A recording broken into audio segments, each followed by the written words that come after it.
Breaking news, breaking news. FBI at the shooter's home right now. Raid going on. Fairview, Texas. We're talking about the ICE shooter right here. 29-year-old Joshua Jahn. Traveled about 50 minutes to an ICE facility in Dallas, Texas early this morning. Opened fire at ICE. 2 people dead, multiple people injured. He turned the gun on himself afterwards. This is a left radical terrorist who has ties to Antifa, but he comes from a house of privilege, lives with his parents who have lots of money. They live in an $850,000 home. I'm going to share with you where he lived. I'm going to share with you the distance he traveled to commit this terroristic attack. I'm also going to show you footage of him being put in the coroner's van after this terrible shooting. Check it out.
All right, folks, the FBI and authorities are currently searching the Fairview home of the Dallas ICE shooter, Joshua Jahn, who lived at this home here with his parents. This home here, North Dallas suburbs. It's about 48 miles away. I'll show you the map in a second on how far it is. It looks like it is a $850,000 home he lived at with his parents. 4 bedrooms, 3 baths, 3,391 square feet. This is the home here. Trying to give you an idea what it looks like. It looks like a nice home. So this guy came from a rich family. Didn't come from a poor family household. This is inside what the home looks like according to Zillow. This is the bathroom. Shooter lived at this house here with his parents. Traveled about 45 to 50 minutes to commit this crime. Traveled in a vehicle. Parked next to the ICE facility. Climbed upstairs and went onto the roof and shot at ICE, the ICE van, while on top of the roof. Look at this home. He lived here. Why would someone who lives in an $850,000 home, looks like comes from a house of privilege, he's far left. Why would he do this? Why would he do this? Inside look of the home, showing you where this guy lived, where he grew up. Also has ties to Kansas. Looks like a big backyard there.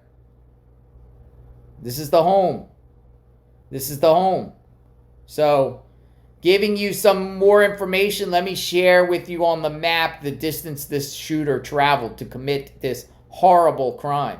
All right, this is Google Maps. This is the distance the shooter traveled from his parents' home on Winford Court in Fairview to the ICE facility on North Stemmons Parkway, just off of I-35. It looks like it is a 48-minute drive. So most likely the shooter started out here right outside McKinney, Texas in Fairview, a residential neighborhood where this shooter lived with his parents. Looks like in the back of a cul-de-sac. Winford Court, probably headed out on this highway right here.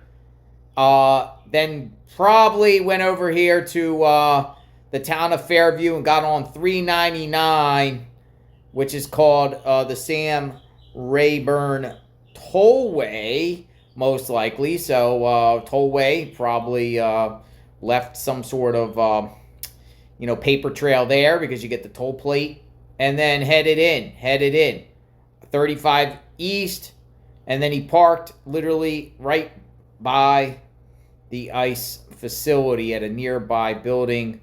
It's crazy, but this is kind of gives you an idea the distance that this person traveled. A lot of these assassins travel pretty far distance to their location. So he's not local from Dallas, but he lives up there in North Texas and the northern suburbs of Dallas, Plano, McKinney, and here it is, Fairview. So this is an idea of where the guy traveled from, where he lived with his mom, Sharon, his dad, Andy, who also has ties to Kansas.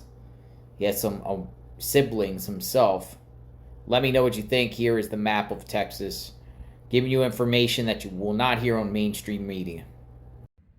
Joshua Jahn. Now, one thing I find interesting, I see similarities between him, Tyler Robinson, the Charlie Kirk shooter, and Luigi Mangione, the United Healthcare CEO shooter.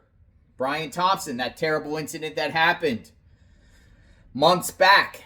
All three of them come from a house of privilege. All three of them, radical left, yet all three of them, Tyler Robinson, Luigi Mangione, and now this guy, come from homes with lots of money. I find that interesting. Luigi Mangione, family in the healthcare business, own multiple properties all across the United States. Tyler Robinson lived with his parents at one point until he moved in with his transgender boyfriend, Lance Twiggs. Tyler Robinson lived in a $700,000 home. This is an $850,000 home. What's going on here? All three of them write things on the bullet. Anti-ICE here. Luigi Mangione, the 3Ds, defend, deny, blah, blah, blah. And then you have, with the Charlie Kirk assassination, the pro-Antifa, pro-trans stuff. What's going on here, folks? What is going on? I see similarities, and I'm afraid we might get some copycats. What is the FBI going to do to stop these radicals from acting out? He traveled a significant distance, just like the others, to commit this terrible, terrible act. What is the FBI going to find inside his parents' home? Is his parents cooperating? What's going on? His parents seem like, especially his mom, who we shared another video about, seems like she's far left too. What are they going to find? A manifesto? Computers? What are they going to find? Notes? Is there co-conspirators here? Are there others involved? Discord? Who was this guy communicating with it at all? Hopefully, authorities got his phone, and hopefully authorities get computers inside the residence where he stayed. Did he stay anywhere else? He also has ties to Kansas. We are covering the terrible tragedy that occurred here. Let me know what you think. Sub to the channel, like, hit the notification button. As soon as we get more information about Joshua Jahn, we'll share it here on the channel. Praying for the ICE. We support ICE. I'm very worried, again, for Broadview. These radical extremists, Antifa, are outside Broadview. Broadview in outside Chicago is another center where all these radical left go. And basically the politicians there, like Brandon Johnson, the lieutenant governor of Illinois, and the governor, are encouraging people to confront ICE, encouraging people under the guise of protesting. It's crazy. And, Broadview just took some extreme measures to protect himself, which I think is justified here by putting up fencing around the building, along with boarding up the building. But there's also high buildings around there, so I'm very worried here. Let's hope and pray nothing happens.